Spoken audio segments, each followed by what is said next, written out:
Some sounds you need to listen to more than once. And tonight, we bring you the ones that linger long after you think they're gone. Tonight, we step closer into the world beyond the light, where the unknown waits patiently.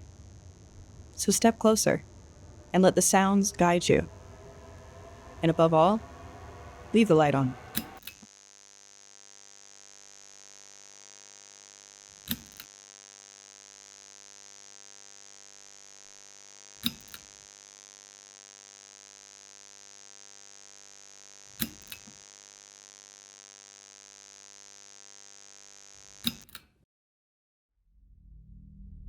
Have you ever watched the movie, The Exorcism of Emily Rose?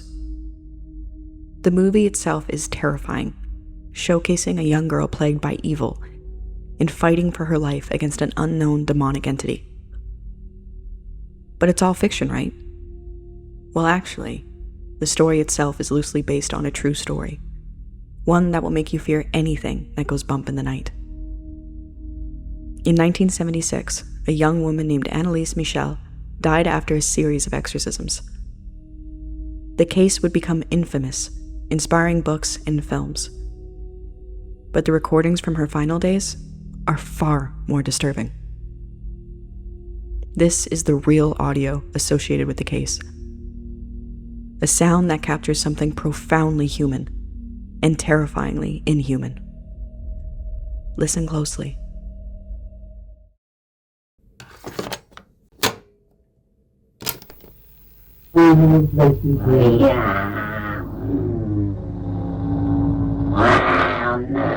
Alles Himmel müssen sich beugen, derer die im Himmel auf der Erde und unter der Erde. Jetzt muss der Arbeitste von der ohne was babbeln.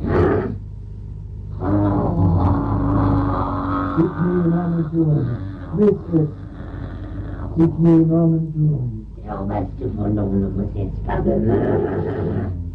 Das muss Lucifer sein. The voice trembles, sometimes pleading, sometimes snarling, as if more than one presence occupies the same body. Psychology suggests extreme epilepsy and psychosis may have contributed. Yet, those who hear the tapes swear there's something else. Annalise went through over 67 exorcisms, all sanctioned by the Catholic Church. Each time they did the exorcism, these voices would erupt from her malnourished frame, shaking the very bones of everyone within the room. And to this day, no one can truly explain the sounds heard on that recording. Sadly, Annalise passed away from malnutrition, and both her parents and the priest who conducted these exorcisms were charged with negligent homicide. But all those present during these rites swore that the true reason Annalise passed away was because of the possession that plagued her. While some believe she was truly possessed, others claim this is nothing more than a horrific lie, a way for her family to justify why she so tragically passed away. The questions linger. What is consciousness, and where does it end, when the mind itself seems to fracture into something else?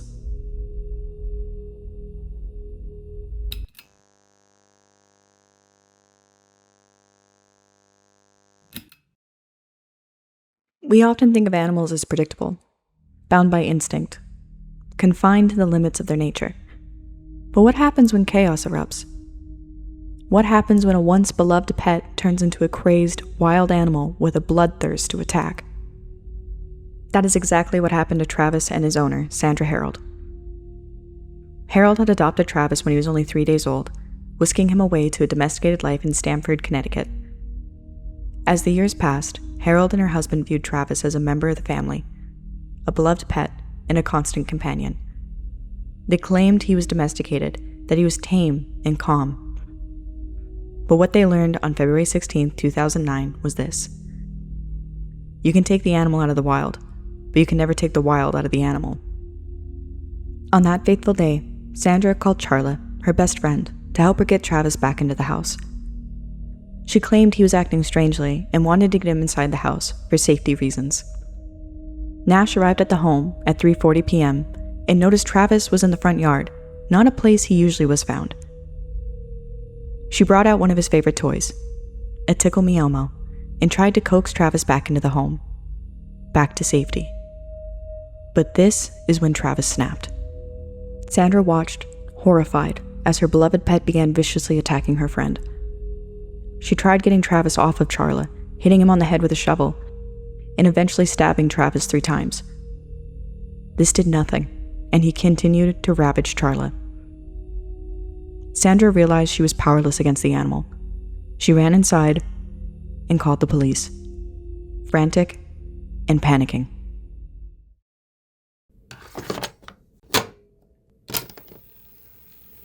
Stand for 911, where's your emergency? Oh, this is Sandy. 231 Rock Crimin Road. What's the Send problem? the police.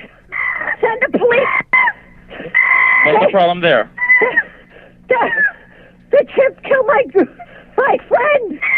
What's the problem with your friend? Oh, please. What's the problem with your friend? I need to know. Send the police up with a gun. Hurry Who up. has a gun? Please, hurry up. He's killing my girlfriend. On the tape, the voices of the victims, frantic and desperate, collide with the cold professionalism of emergency dispatchers. When the police arrived, they had no other choice but to shoot Travis. They shot him as he stalked the yard, dripping in the blood of his victim. He ran into the house and was found in his bedroom, gripping the bedpost as he died. The Chimp Attack 911 call is a raw, terrifying recording of a neighborhood attack. A chimp, once domesticated, turns violent in an instant. Experts point to the dangers of keeping wild animals as pets and the inability of humans to predict true animal behavior. But the terror you hear here, that is primal, pure, and undeniable. While this story is horrifying in its own right, it does have a brighter ending. Charla survived the attack. She's had multiple surgeries, including a full facial reconstruction surgery. She now lives in an assisted care facility where she listens to audiobooks and music to help pass the time. She remains optimistic and sees her process as one that others can look to and hope, especially soldiers returning home and facing similar struggles of reconstructive procedures. She offers simple advice to those facing the challenges of disfigurement. To quote Charla, "Don't think about the past and what has happened. Think about what you're going to be, going forward, and what you want to do next. Never give up." It's a reminder that some instincts, when pushed beyond their bounds, cannot be controlled, and sometimes humanity is just an observer of its own fragility.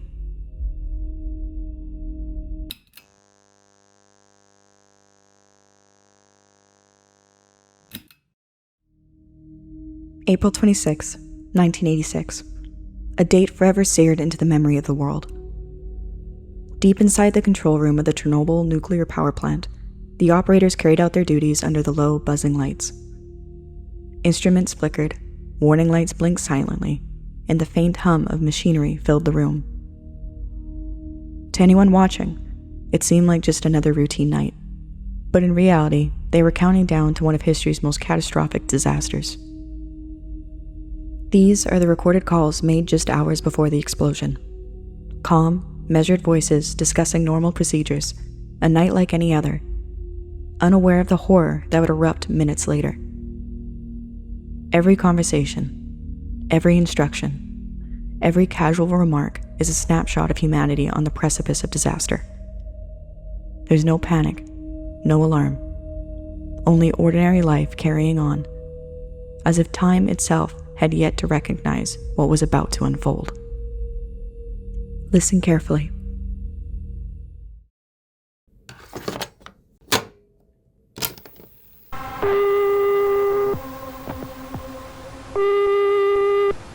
Оперативные машины на выезд. Что там такое? Танечка, иди сюда, быстро, наша атомная горит. Ой, мать. Алло, это ВПЧ-2? Да. Что у вас там горит? Взрыв на главном корпусе, между 3 и 4 А там люди есть? Да. Люди есть, да? Да. И в результате взрыва что там горит?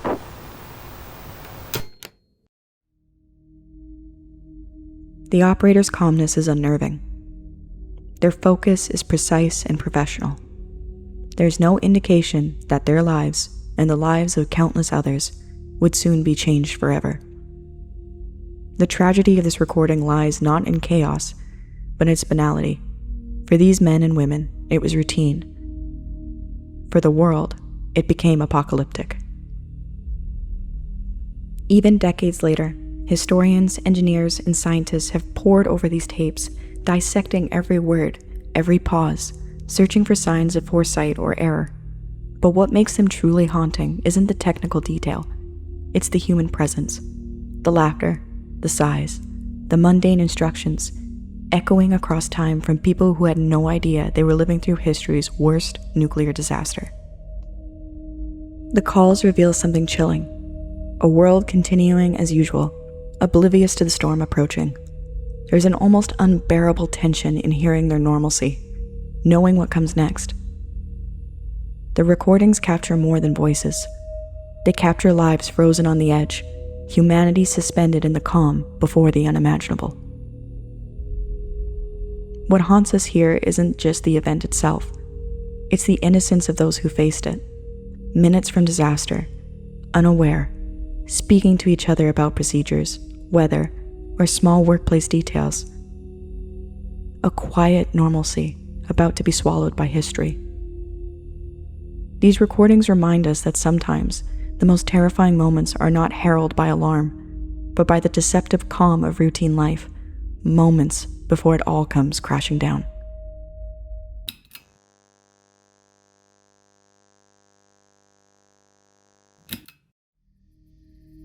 Not all disturbing sounds roar with violence.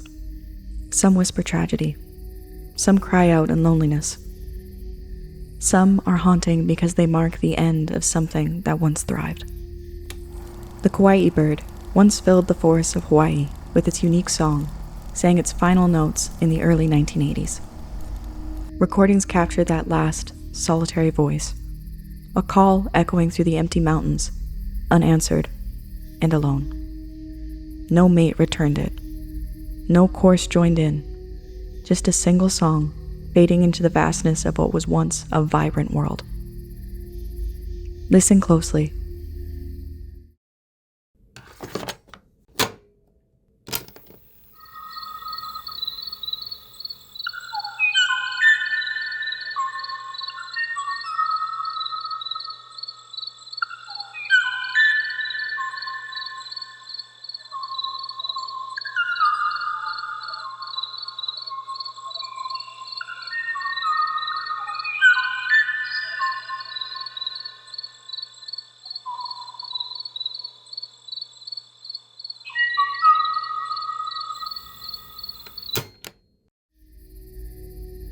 You can almost feel the weight of the forest itself. The leaves seem still, the air heavy, as if nature itself mourns the loss. Scientists study these recordings to document a species gone forever, yet there's a deeper, darker truth here. In that silence, in the space after the last note dies, there is a sound no one can ever recreate. The sound of absence, of endings, of life slipping quietly away. It is eerie, it is haunting, and it serves as a chilling reminder. Not all horror is loud. Some horror comes in the form of what is missing. A voice gone, a song never sung again, a silence that speaks. The Kauai bird's final song is more than a note lost to time. It is the echo of extinction, the mournful cry of solitude, and a warning to all who listen. Even in the quiet, even in the absence, the world can make itself known in ways far darker than any scream.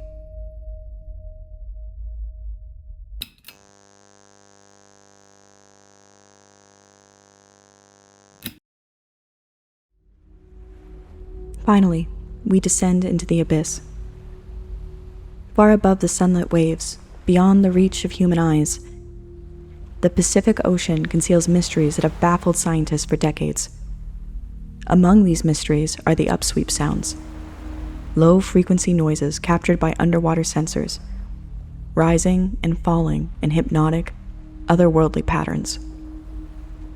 Unlike whales, dolphins, or even distant submarines, these sounds are different.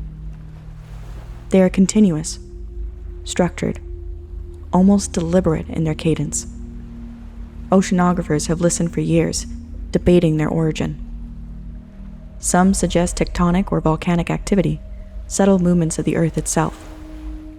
Others simply shake their heads, unable to explain the phenomenon. And a few refuse to speculate at all, speaking only in whispers, aware that some questions are better left unanswered.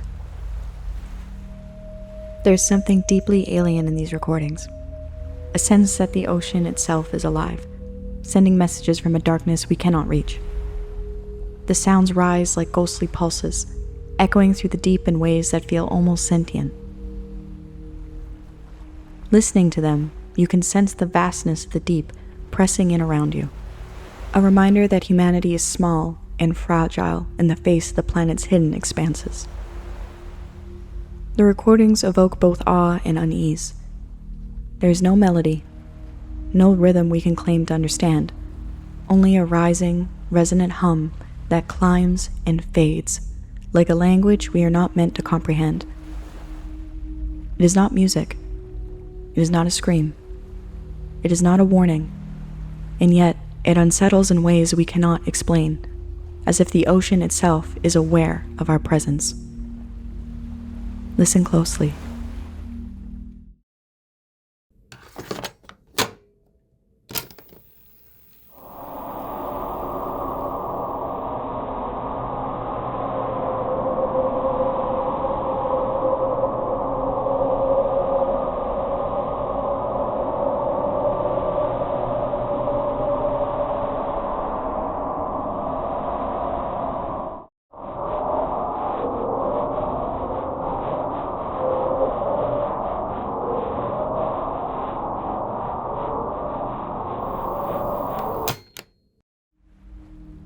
The upsweep is a voice from the deep, a voice from a world we can see only through instruments and imagination.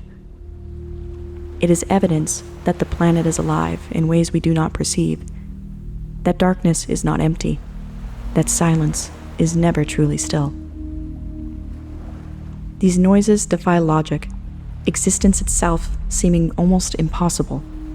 Each note rises through the crushing, sunless water like a question we cannot answer, like a reminder of the secrets humanity may never uncover. And as you listen, one truth becomes unavoidable. The ocean is watching, waiting, speaking in ways we are only beginning to hear, in frequencies that remind us how small we really are.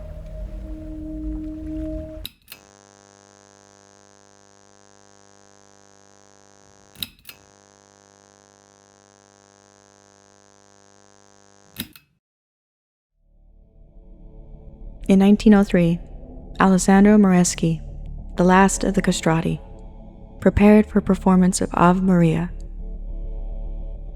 His voice, captured in the only known recording of its kind, would haunt the world for generations. A fragment of a practice long abandoned, yet never forgotten. Castrati were a product of a time when mutilation was sanctioned in the name of art and innocence. From the 16th to the early 19th century, young boys were castrated to preserve their unbroken, angelic voices. Those who survived the procedure bore the physical markers of a life altered. Elongated limbs, a barrel-shaped chest, voices that could soar beyond expectation, yet social bonds in ordinary life were denied to them. They were instruments first, humans second. Their existence a blend of wonder and tragedy. When listening to Moreschi's Ave Maria, it is impossible not to feel the duality of beauty and despair intertwined in his voice. The high, pure tones rise with ethereal clarity, trembling as if unsure of their own existence, while the lower undertones hint at a life of isolation, longing, and loss. There's no other sound like it, no voice, no song, no recording can evoke both awe and a creeping sense of unease the way this one does. Listen closely.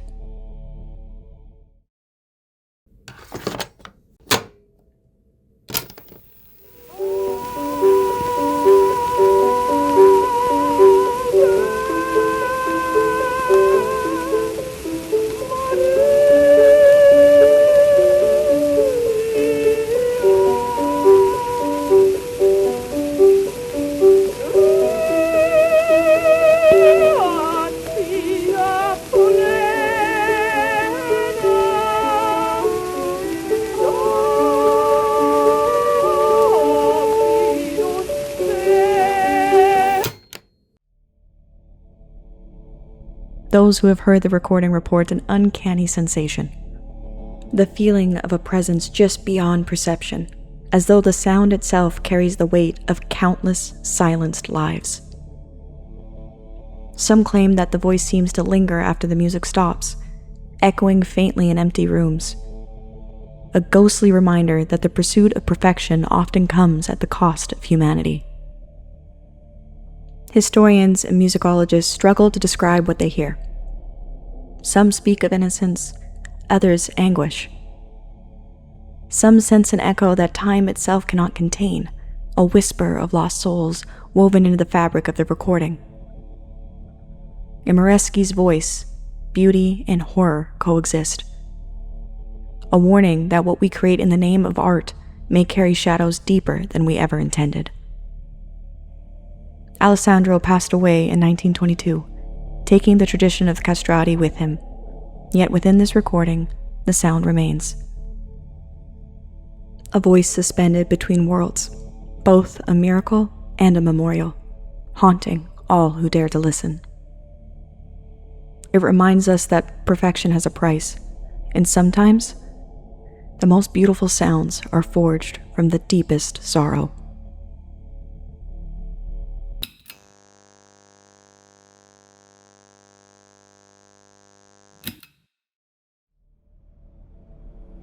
In 1999, a mysterious sound echoed from 50 miles beneath the Atlantic.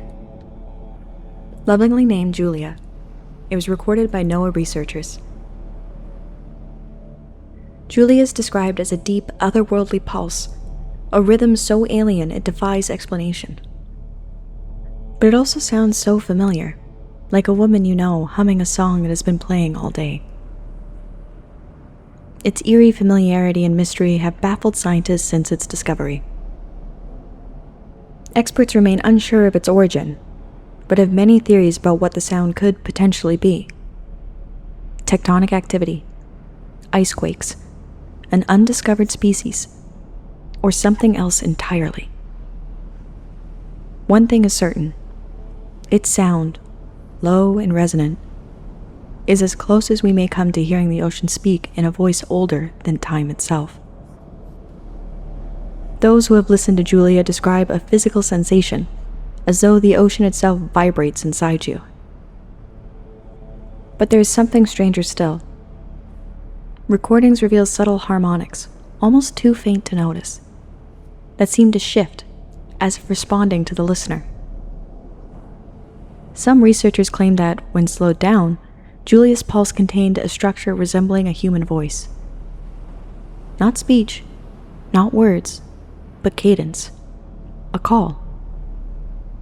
Listen closely. Let Julia speak to you.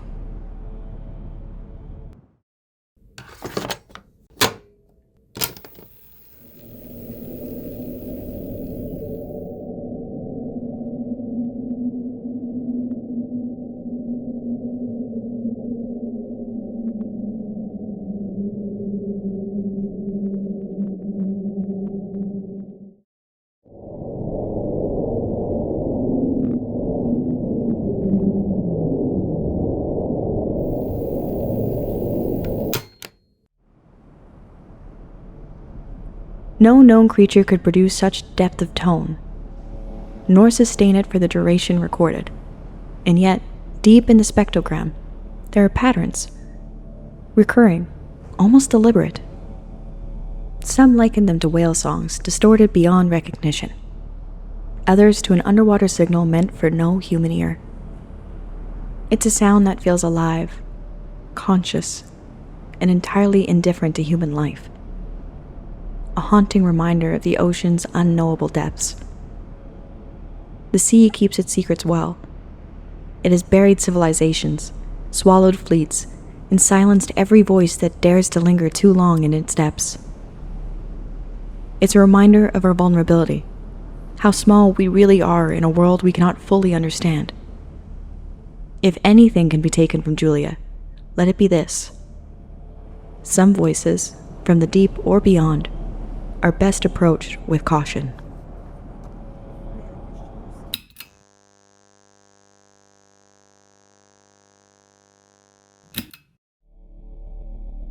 In the hands of the Aztecs, the death whistle was more than an instrument. It was a psychological weapon, the sound of death itself.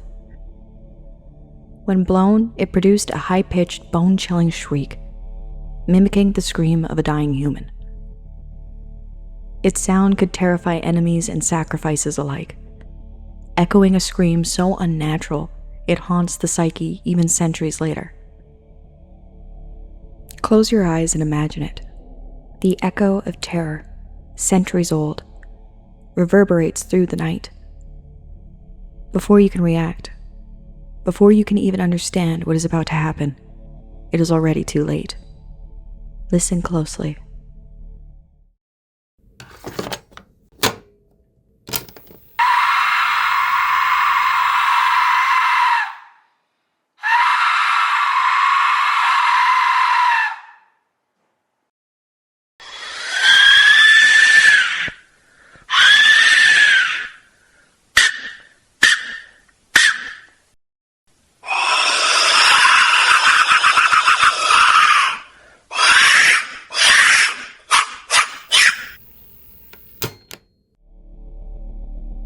This sound wasn't only used for battle, for striking fear into the hearts of enemies.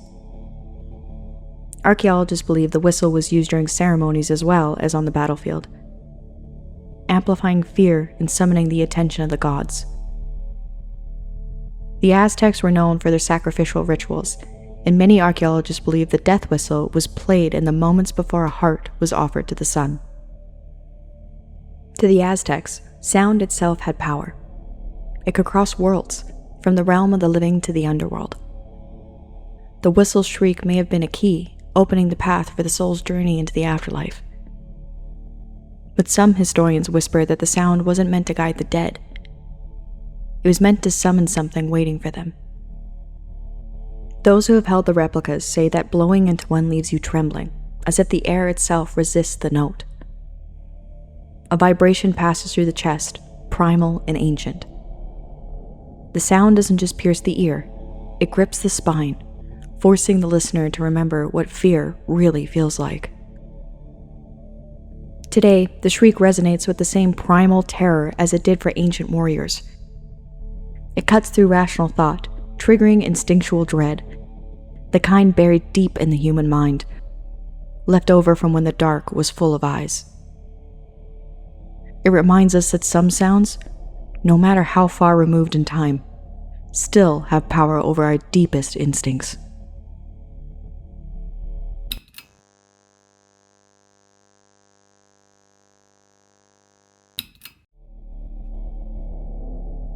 April 24th, 1967.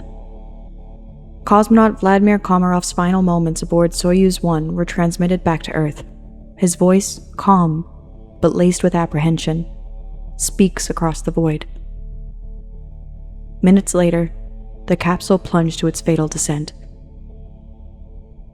Officially, it was a tragic accident, an unforeseen miscalculation. But those who knew the mission's truth spoke of something darker. The spacecraft was failing even before liftoff. Wires were exposed, systems unreliable, and its parachutes, the very mechanism meant to save his life, were faulty. Komarov knew, yet he refused to let Yuri Gagarin take his place. Listening to his last words, you can feel the weight of human fragility. you can hear nothing but the calm anger of a man who is face to face with death. A voice cut short by destiny, leaving behind only the haunting echo of mortality. Listen closely.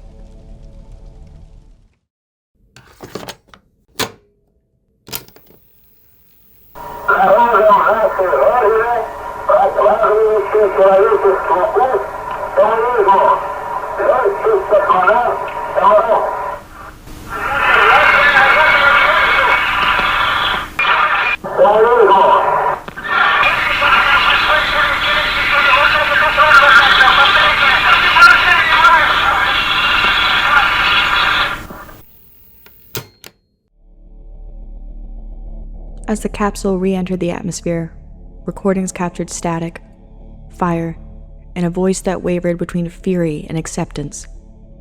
"I'm burning," he said, words that vanished into the noise. Some reports claim he sang quietly to himself in his final moments, an unverified detail that only deepens the ache of the story. For decades, Komarov's transmission has been revisited, analyzed, and replayed. It's more than history. It's a meditation on courage and inevitability. His calm yet anxious voice, speaking from the void, carries the raw vulnerability of a life on the brink. Each word is a fragile thread between existence and oblivion, and listening to it evokes the stark, unbearable loneliness of being utterly alone with one's fate. Some audio engineers claim there's a faint hum in the background of the tape, a rhythmic pulse that doesn't match any known frequency.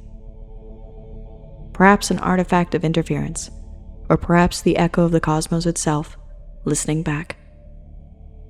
His voice reminds us that even in the void of space, where silence should reign, humanity finds a way to leave its mark, a whisper in the dark, carried endlessly through the stars.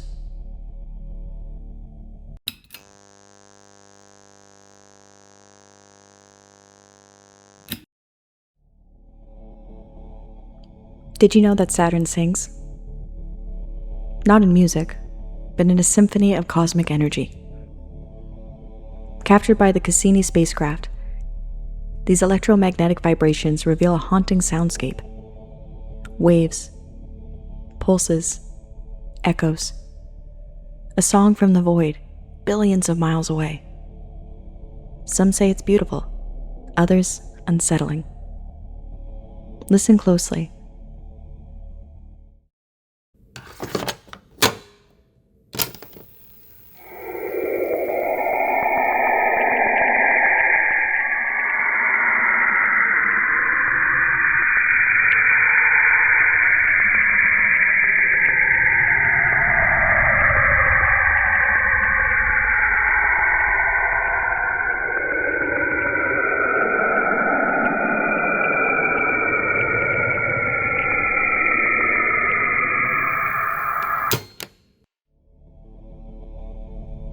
Astronomers believe the vibrations are caused by interactions between Saturn's magnetic field and its charged particles, but science cannot explain why the result feels so human. The eerie pulses resonate with imagination, conjuring a sense of vastness, isolation, and the uneasy realization that even in the silence of space, there is a voice. When played through speakers, the sound produces strange interference. Low tones that seem to breathe, frequencies that shift like something alive. Engineers who processed the recordings described a strange disquiet, an irrational urge to turn it off. Not fear exactly, but recognition, as though the sound was something not being heard, but remembered. Some speculate that these planetary voices are echoes from the formation of the solar system itself, a memory of creation encoded in the magnetic fields of ancient worlds. Others believe Saturn's song is part of a greater cosmic harmony, an invisible conversation we were never meant to join. It is said that when you listen long enough, the background hum begins to change. Patterns appear, tones overlap, and for the briefest moment, it almost sounds like breathing. The universe hums, sings, and warns, and somewhere in that infinite darkness, Saturn's voice continues to echo, calm, vast, and alive with secrets we may never be ready to understand.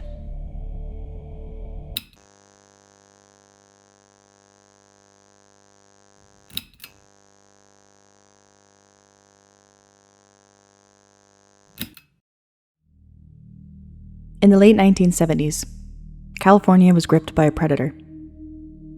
He stalked, watched, and waited. Sometimes, long after the attacks, the victims' phones would ring. No caller ID, no name, just breathing. One of the most infamous recordings is known simply as "I'll kill you." A quiet click, a whisper, and then that voice.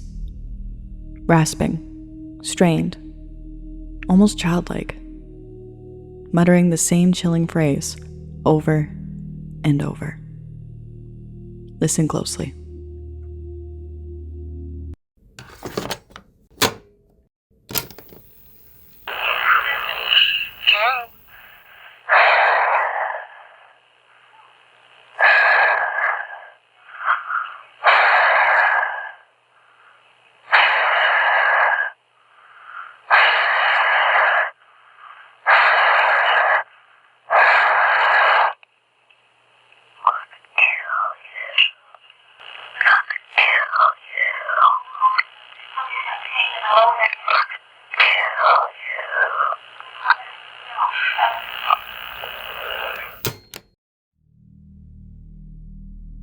Investigators believe these calls were genuine.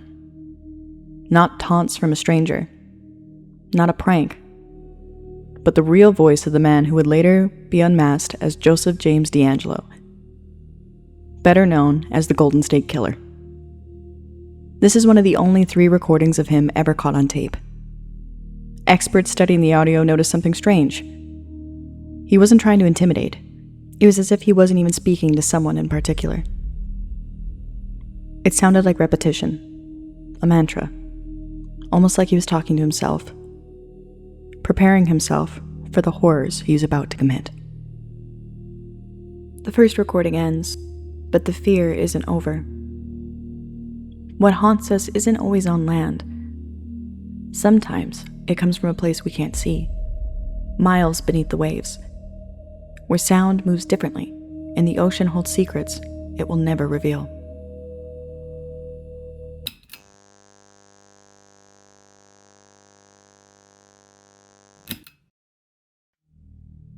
"3,000 miles from land, deep beneath the Pacific, hydrophones captured a sound unlike anything previously recorded. A long, bending groan. Metallic, organic, impossible to place. When slowed down, the noise transforms into something massive. A reverberation so deep it feels like the ocean floor itself is shifting. Scientists labeled it simply Noise 97139. Theories spread fast. A deep-sea landslide, a collapsing ice shelf, the shifting of tectonic plates, or something far more unsettling. Something alive, larger than any creature ever known. Listen closely.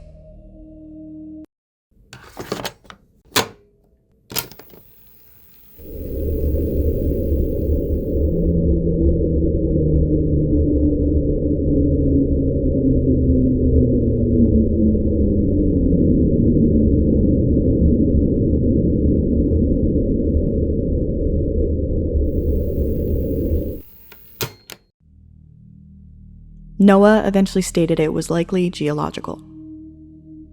But even they admitted the signature didn't match anything they had seen before. A sound with no clear origin. Captured once, never repeated. This sound serves as a reminder that the ocean holds secrets darker and far louder than we're ready to face. The deep groan fades, leaving only silence. But some sounds appear closer to home. A quiet neighborhood, empty streets, and yet something strange, metallic, unplaceable, begins to hum, reminding us that terror doesn't only live in the dark ocean. Sometimes, it's just down the street.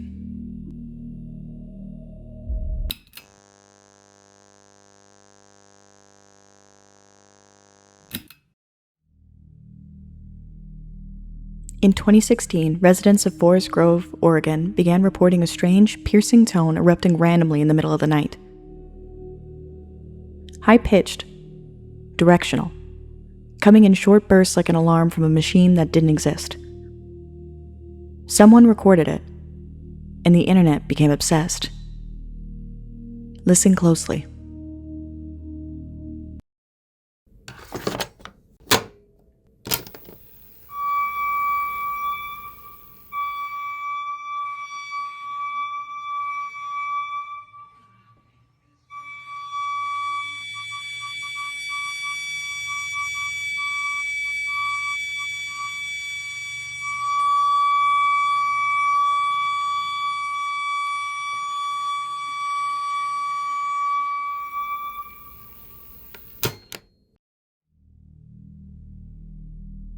The theories piled up. A malfunctioning electrical relay. A secret military test. A warning system. Or something biological. But here's where it gets weird. City engineers investigated dozens of possible sources. Wiring, gas lines, transformers, power grids. Nothing matched the frequency. Nothing malfunctioned. Nothing explained why the sound would appear, then disappear for weeks at a time. And then, just as suddenly as it started, the sound stopped. Forever. Forest Grove still has no official answer, meaning that the mystery behind the tone and whatever caused it may never be solved. Not all unexplained sounds are natural. Some travel through invisible waves, carrying messages not meant for our ears. Signals from the unknown, from people who may or may not even exist.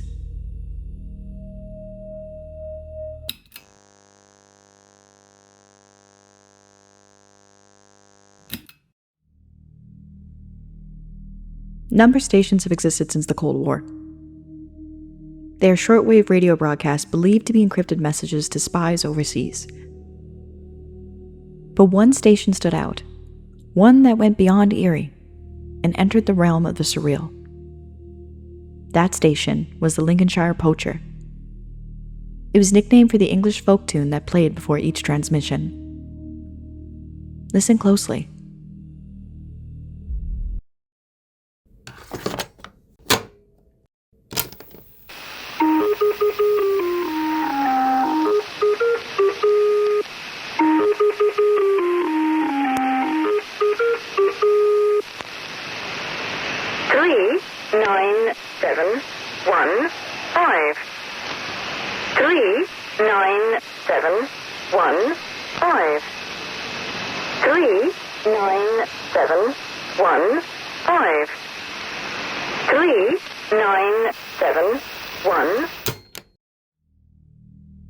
For decades, shortwave listeners tracked it.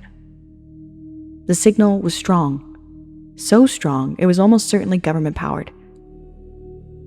Most suspected M16. But the strangeness wasn't that it existed. It was the tone. The unnatural synthetic quality of the voice. The way the melody always sounded slightly distorted, off-key, as though it was playing from a broken device. Then, one day in 2008, the station stopped transmitting. No warning, no last message, just silence. Like a spy who suddenly disappeared, leaving nothing behind but the recording. The coded numbers fade into silence, leaving a strange afterimage in your mind. But signals are not limited to Earth. Sometimes they drift from the edge of space, from places so isolated and hostile that hearing them should be impossible. And yet, here they are, captured, preserved, haunting.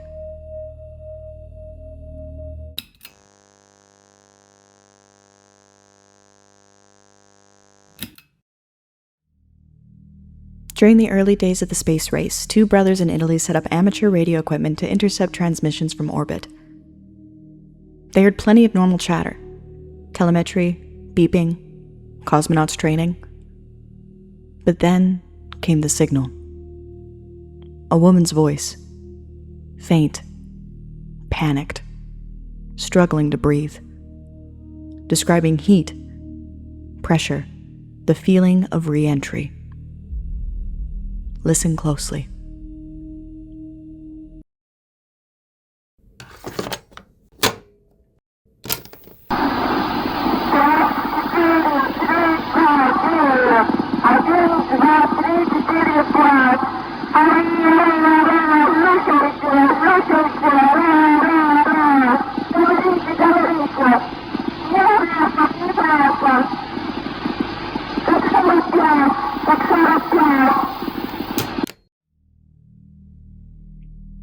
Many believe this was the voice of an early Soviet cosmonaut, one launched into space in a secret mission, never publicly acknowledged, burning up upon re-entry, while her final moments were captured through static. The Soviets denied everything, but to this day, no one has been able to fully debunk the recording. The distress in her voice is too human, too raw, too real. If it was a hoax, it was one of the most convincing ever made. If not, it was a death broadcast from the edge of space. The final spaceborne cries fade, leaving an eerie void. Some sounds don't just scare. They remind us of our fragility, of what can happen when nature or circumstances hold you powerless, waiting and watching. That kind of sound is better felt than heard.